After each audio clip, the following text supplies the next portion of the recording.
सुप्रभात छात्रों। इसके पहले लेक्चर में हम देख रहे थे मीराबाई की जीवनी के बारे में। मीराबाई कृष्ण भक्त है और उनकी भक्ति जो है माधुर्य भाव की भक्ति है। और माधुर्य भाव की भक्ति होते हुए यहाँ उनके अध्ययन के लिए 3 पद यहाँ रखे गए हैं। यानी उनकी पदावली जो है मुख्य ग्रंथ उनका माना जाता है मीराबाई का। और इसमें श्री कृष्ण के ही सभी यानी वर्णन इसमें दिखाई देता है। इनकी रचनाएं जो है नरसिंह जी का मायरा, गीत गोविंद की टीका, राग गोविंद सोरठा के पद, गरबा गीत तथा फुटकर पद, यानी महत्वपूर्ण जो है मीराबाई की पदावली जो है उनकी अक्षय कीर्ति का एक स्तंभ माना जाता है। इनकी पहले नरसिंह जी का मायरा हो, गीत गोविंद टीका हो, राग गोविंद हो, सोरठा के पद हो, सभी इसमें मीराबाई की पदावली जो है पदावली में ही सभी सम्मिलित दिखाई देते हैं। तो उनकी माधुरी भक्ति जो है दैन्य और माधुरी भक्ति जो है महत्वपूर्ण मानी जाती है। उन्होंने अपने आराध्य को कई निर्गुण ब्रह्मा के रूप में तो कहीं निर्मोही योगी के रूप में देखा है। यानी उन्होंने निर्गुण ब्रह्मा के रूप में जहाँ देखे वहाँ उन्हें श्री कृष्ण की मूर्ति दिखाई देती है। सगुण भक्ति नहीं, निर्गुण भक्ति है। तो निर्गुण रूप श्री कृष्ण का उनके मन में ऐसा बसा हुआ है, उसे निकाल ही नहीं सकते। विवाह के उपरांत, विवाह के पहले तो उन्होंने श्री कृष्ण की भक्ति की और उसके बाद भी विवाह के उपरांत भी उन्होंने श्री कृष्ण की भक्ति कर दी है। मीरा के काव्य में गिरिधर गोपाल के प्रति अनन्य निष्ठा, एकनिष्ठ प्रेम, नारी हृदय का स्पंदन और समर्पण दिखाई देता है। उनकी विरह की असीम पीड़ा रूपायित है तो लोक मर्यादाओं के प्रति विद्रोह भी दिखाई देता है। यानी उनके हृदय का जो स्पंदन है उनके पदावली में स्पष्ट रूप से दिखाई देता है। और उनके लोक मर्यादा जो है तो उसके प्रति उनके मन में विद्रोह दिखाई देता है। वह एक राजरानी है, फिर भी उन्होंने राजरानी के पद को त्याग कर यानी सारी मर्यादाओं को छोड़कर वह साधु मंडली में बैठती है और साधु मंडली में बैठकर यानी श्री कृष्ण की भक्ति गाती है। वो कहती है कि मैंने सब कुछ लोक लाज त्याग दिए हैं, मैंने श्री कृष्ण के पायल बांधे हैं। पायल ये ऐसे है श्री कृष्ण के निर्मोही रूप के पायल वह मानती है। उन्होंने एक और प्रेम की तड़पन उनके काव्य में हम देखते हैं तो एक और उनके प्रेम की तड़पन दिखाई देती है तो दूसरी ओर विद्रोह की दृढ़ता दिखाई देती है। समाज की जो रीति परंपरा है उसके प्रति उनके मन में विद्रोह दिखाई देता है। और फिर एक और उसका प्रेम जो है निर्मोही कृष्ण जो है उनके प्रति उनका प्रेम दिखाई देता है। मीराबाई राजस्थान, ब्रजभूमि तथा द्वारिका में रही, इसलिए उनकी भाषा में राजस्थानी, ब्रज भाषा तथा गुजराती भाषा का प्रभाव दिखाई देता है। यानी गुजरात, राजस्थान ये भाग जो है उनकी यात्रा का भाग माना जाता है। साधुओं के प्रभाव से उन्होंने पंजाबी भाषा को भी सीख लिया है। साधु मंडली में रहने के कारण उन्होंने यानी साधु लोगों की जो पंजाबी भाषा है उसी को भी उन्होंने सीख लिया है। वे हिंदी और गुजराती को सर्वश्रेष्ठ कवयित्री मानी जाती है।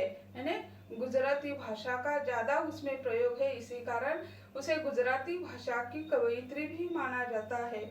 उनकी भाषा में तन्मयता और मधुरता के साथ साथ भक्ति की गहन अनुभूति भी दिखाई देती है।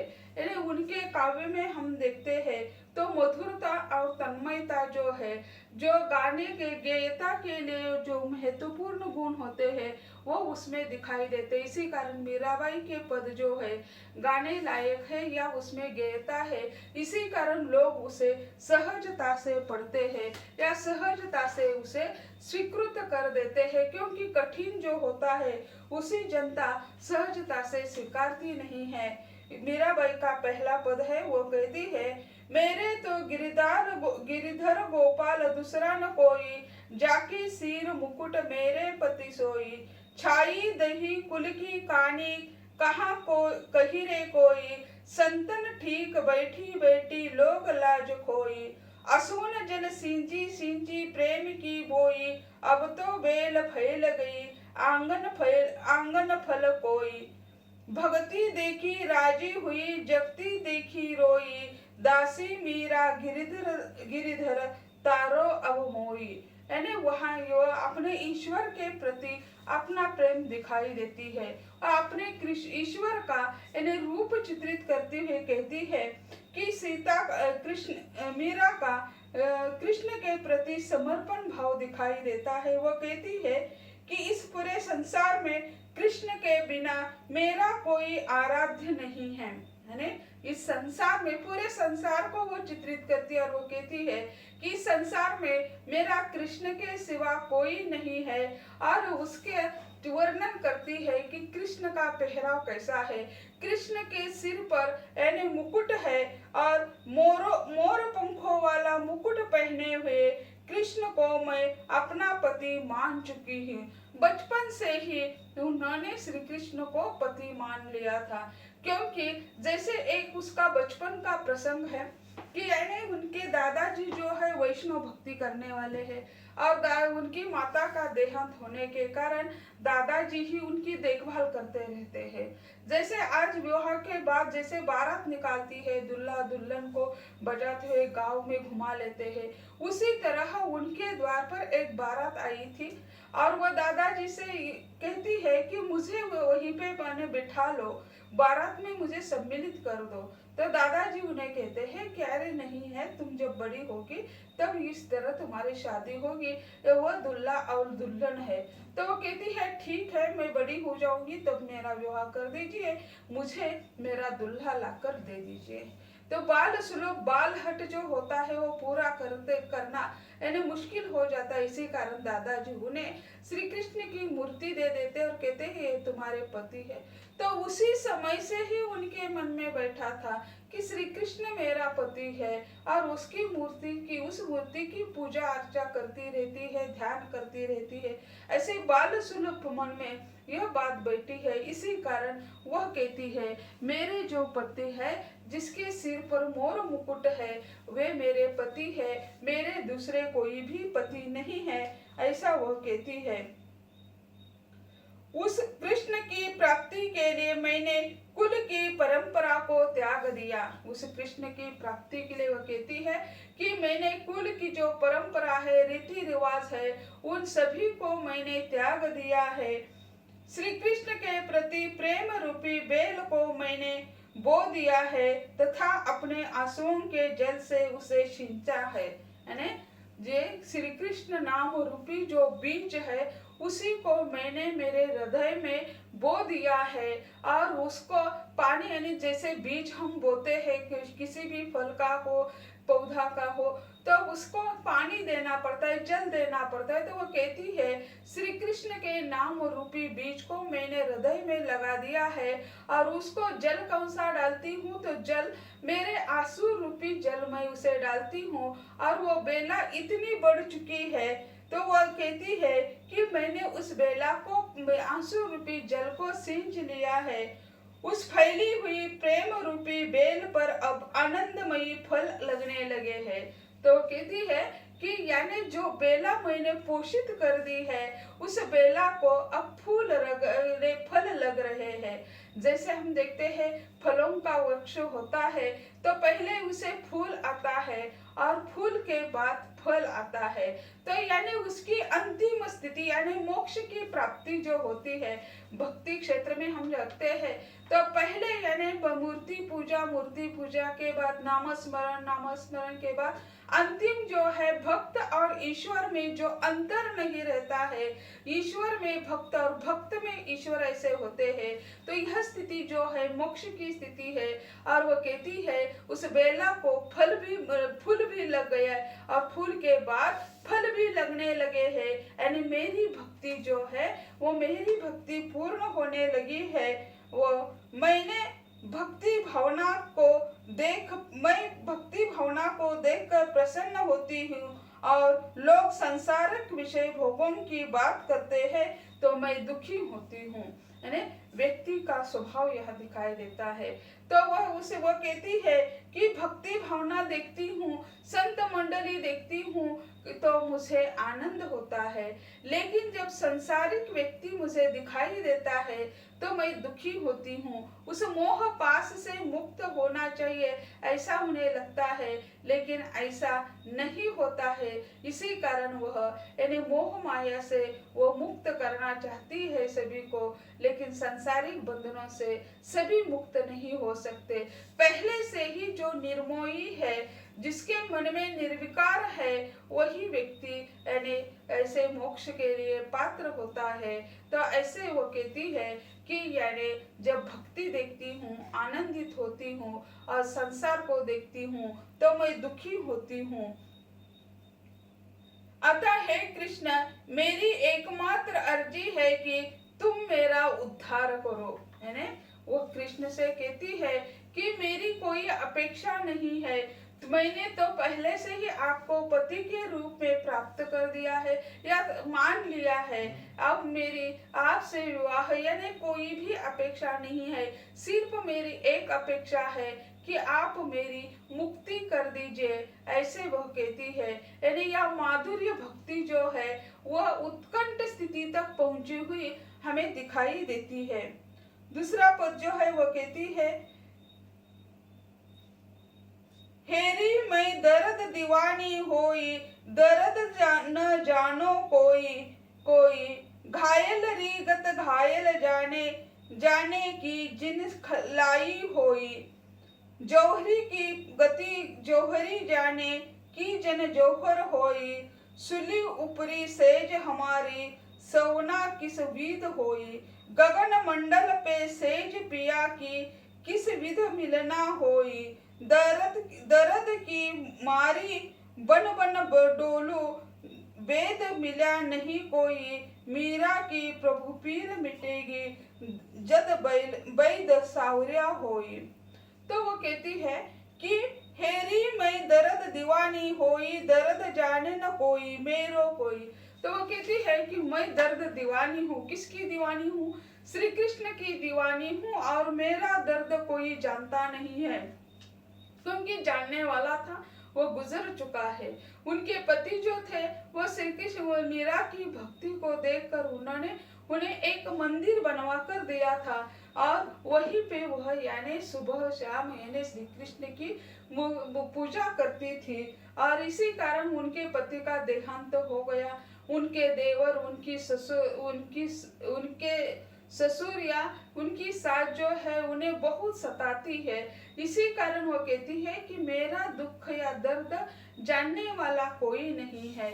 उनके दादाजी का देहांत होने के बाद उनके कई रिश्तेदार मायके वाले उसे लेने के लिए चले गए पति के देहांत के बाद, लेकिन उन्होंने नहीं इनकार कर दिया, क्योंकि वही उनका सब कुछ था। जिस दिन उन्होंने विवाह होकर वह ससुराल चली गई थी, तो उसी समय से उन्होंने ससुराल ही अपना सर्वस्व मान लिया था। यानी कितना भी दुख दर्द क्यों न दे, वह हमारे है ऐसे मानकर उन्होंने अपना ससुराल अपना मान लिया। लेकिन अंत में उन्होंने इन्हें असह्य वेदना होने के बाद उन्होंने ससुराल को भी त्याग दिया, मायके जाने के लिए उन्होंने इनकार कर दिया। तो ऐसी भक्ति उनकी हमें यह दिखाई देती है।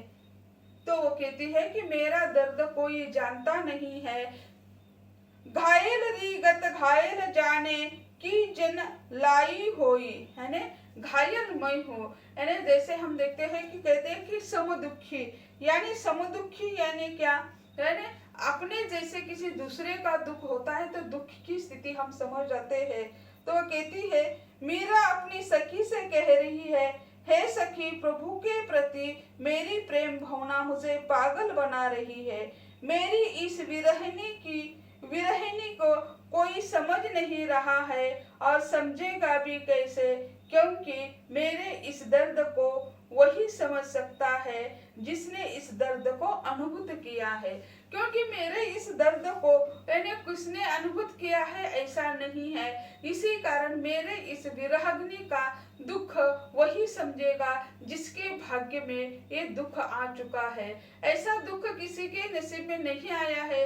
इसी कारण वो सखी से कहती है कि यानी ऐसा कोई उन्हें किसी को भी अनुभव नहीं है।